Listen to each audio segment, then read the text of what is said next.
작년에 돌아가신 제 친구 아버지 이야기를 해드릴게요. 평생 성실하게 사셨습니다. 회사 다니면서 아이 셋 키우고 은퇴하고 나서도 건강하게 지내셨어요. 그런데 갑자기 쓰러지셨습니다. 뇌출혈이었어요. 병원에서 일주일 버티시다가 결국 눈을 못 뜨셨습니다. 문제는 그 다음이었습니다. 아버지 통장이 어디 있는지 아무도 몰랐습니다.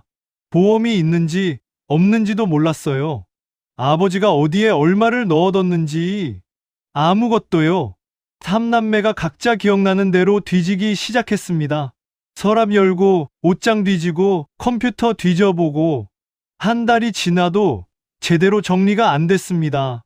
그 과정에서 삼남매 사이가 틀어졌습니다. 내가 미리 챙겼잖아. 아버지가 너한테만 말했잖아. 서로 의심하기 시작한 거예요. 평생 우애 좋던 형제들이 아버지 장례 치르고 나서 지금까지 연락을 안 합니다. 만약 그 아버지가 통장 목록 하나만 남겨두셨다면요? 보험 증권 위치만 알려주셨다면요? A4 용지 한 장이면 됐을 겁니다. 딱 한 장. 그 한 장이 없어서 삼남매의 평생 우애가 깨졌습니다. 이게 남의 이야기 같습니까? 오늘 영상에서 말씀드릴 10가지는 대단한 게 아닙니다. 돈이 많이 드는 것도 아니에요. 시간이 오래 걸리는 것도 아닙니다. 하지만 이걸 안 하면 본인도 힘들고 자녀도 힘들고 가족 사이가 무너질 수 있습니다. 60이 넘었다면 반드시 준비해야 할 것들. 오늘 이 영상 끝까지 보시고 하나씩 체크해 보세요. 자, 시작합니다. 나를 아는 의사 한 명 만들기. 여러분, 혹시 이런 경험 있으십니까? 갑자기 가슴이 답답해요. 밤에 잠을 자다가 화들짝 놀라서 깹니다. 손발이 저리고 머리가 띵하고 그래서 병원에 갑니다. 큰 병원 응급실에요. 의사 선생님이 물어봅니다. 평소에 혈압약 드세요? 당뇨 있으세요? 무슨 약 드시고 계세요? 근데 정확히 기억이 안 나요. 약 이름이 뭐였더라? 용량이 얼마였더라? 의사는 처음 보는 사람이고 내 몸 상태를 하나도 모릅니다. 이 상황에서 정확한 진료가 가능할까요?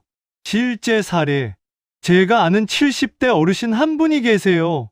이분은 동네 내과에 10년째 다니십니다. 같은 의사 선생님한테요. 매달 한 번씩 가서 혈압 재고 약 타오시고 잡담도 하시고 그래요. 작년에 이분이 새벽에 쓰러지셨습니다. 가슴을 쥐어짜는 것 같은 통증이었대요. 119 불러서 대학병원 응급실로 갔어요. 그런데요, 그 동네 내과 선생님이 응급실로 직접 전화를 해주신 겁니다. 이 환자 10년째 제가 보고 있는데요.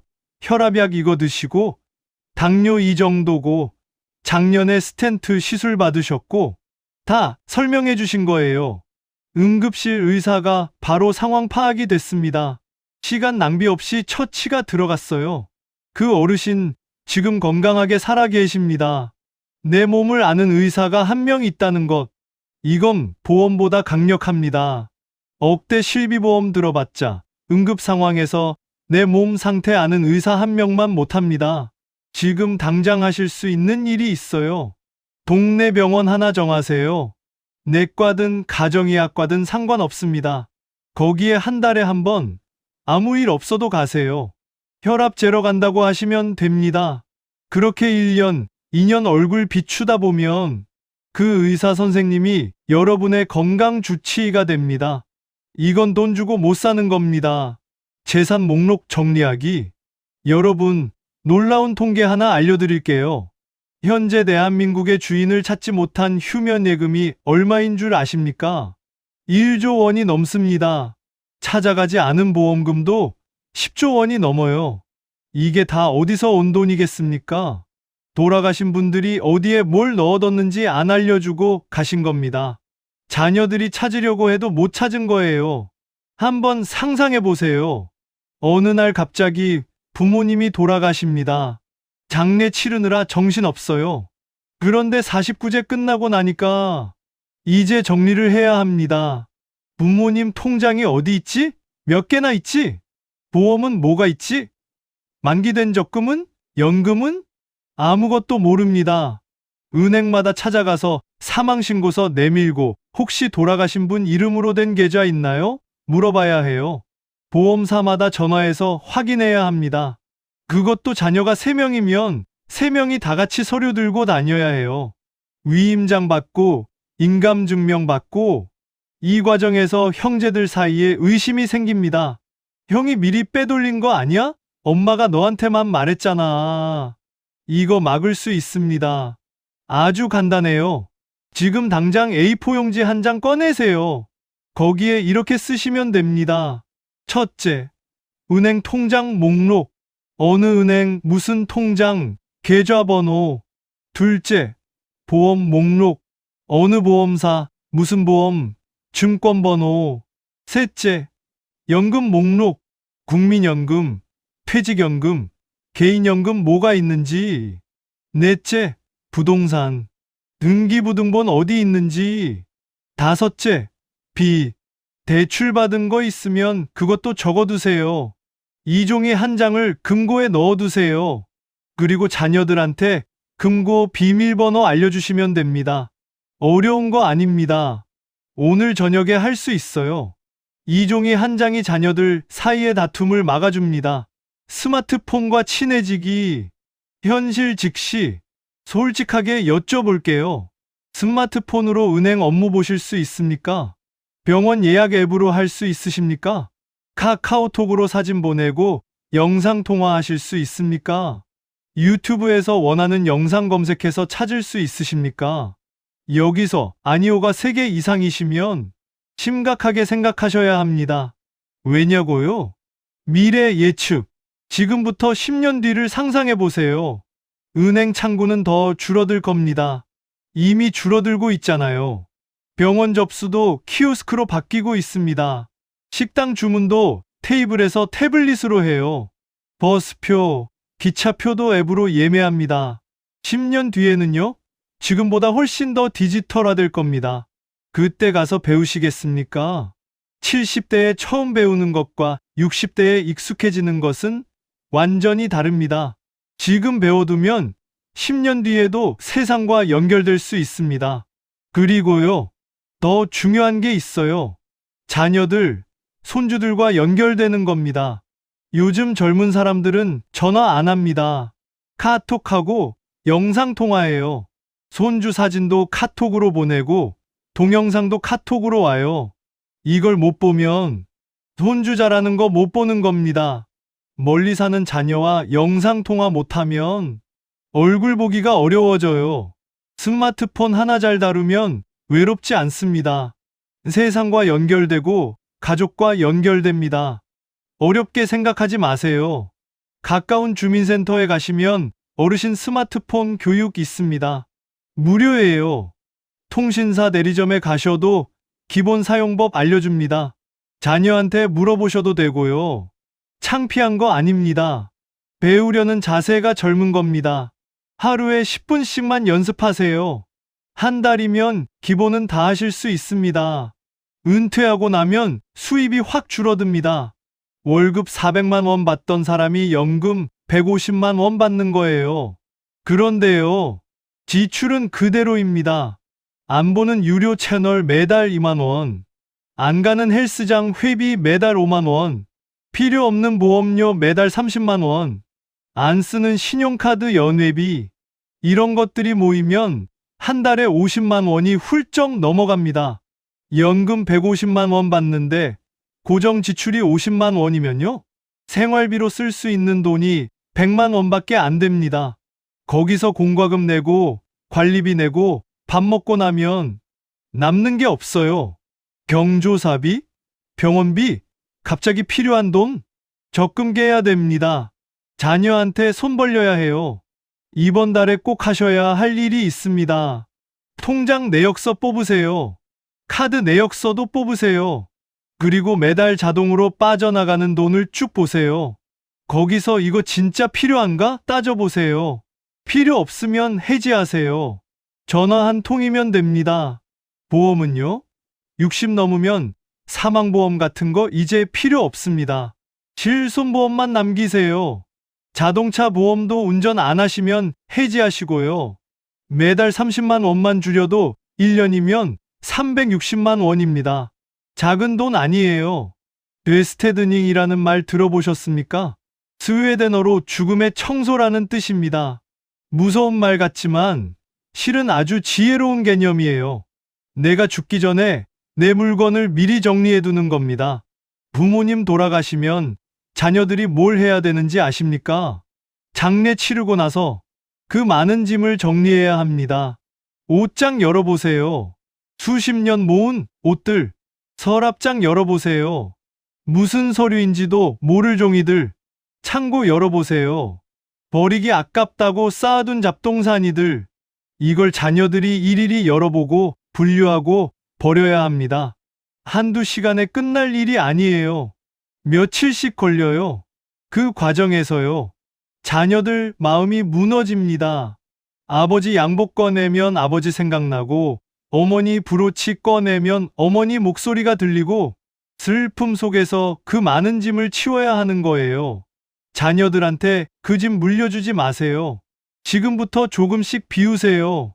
3년 넘게 안 입은 옷 기부하세요. 언젠가 쓰겠지 하고 쌓아둔 물건 버리세요. 추억이 담긴 물건은요. 사진 찍어서 저장하고 물건은 보내세요. 한 번에 다 하려고 하면 힘듭니다. 일주일에 서랍 하나씩만 정리해 보세요. 1년이면 집 안이 확 달라집니다.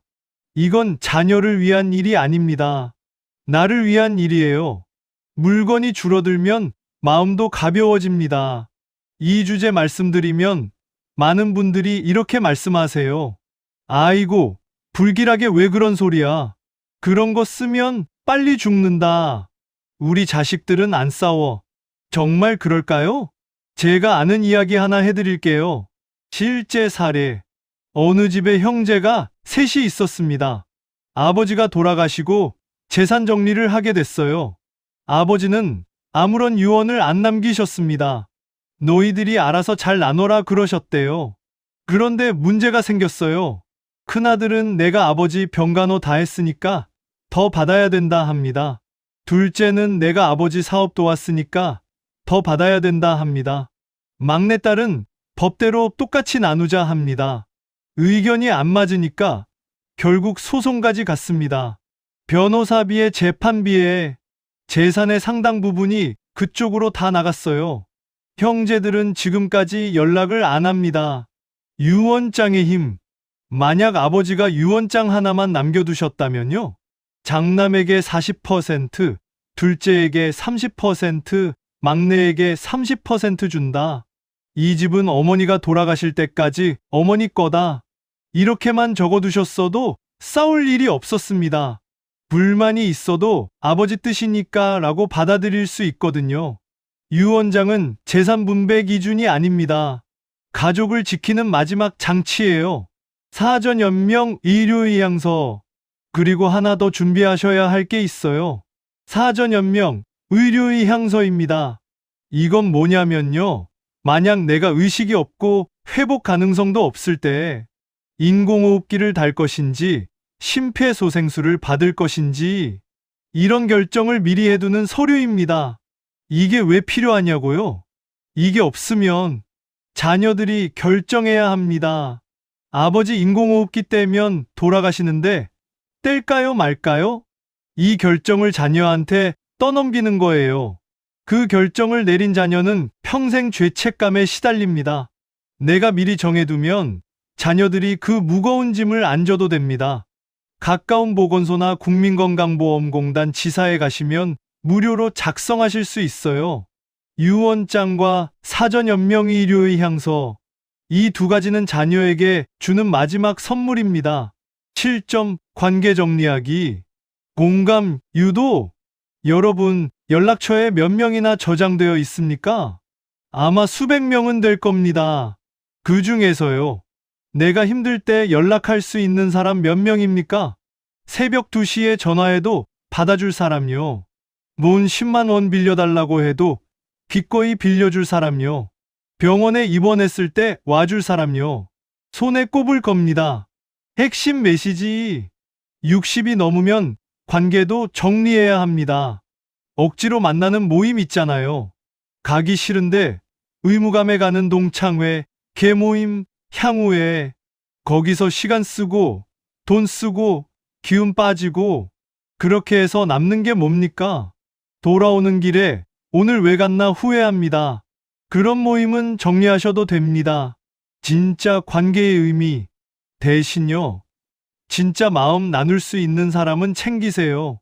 3명이면 충분합니다. 그 3명과 일주일에 한 번씩 커피 마시세요. 전화해서 안부 물으세요. 아프면 가서 얼굴 보고 오세요.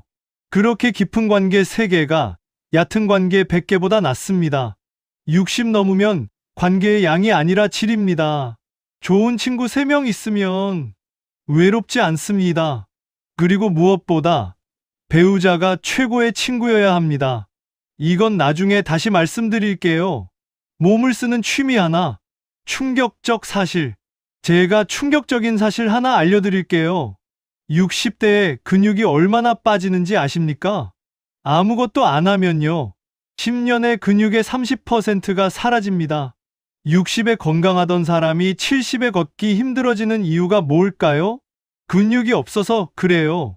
다리 근육이 빠지면 걷기가 힘들어집니다. 걷기가 힘들어지면 더 안 걸어요. 더 안 걸으면 근육이 더 빠집니다. 악순환이에요. 현실 직시. 노인요양원 가보신 적 있습니까? 거기 계신 분들 보세요. 휠체어에 앉아서 혼자 움직이지도 못하는 분들.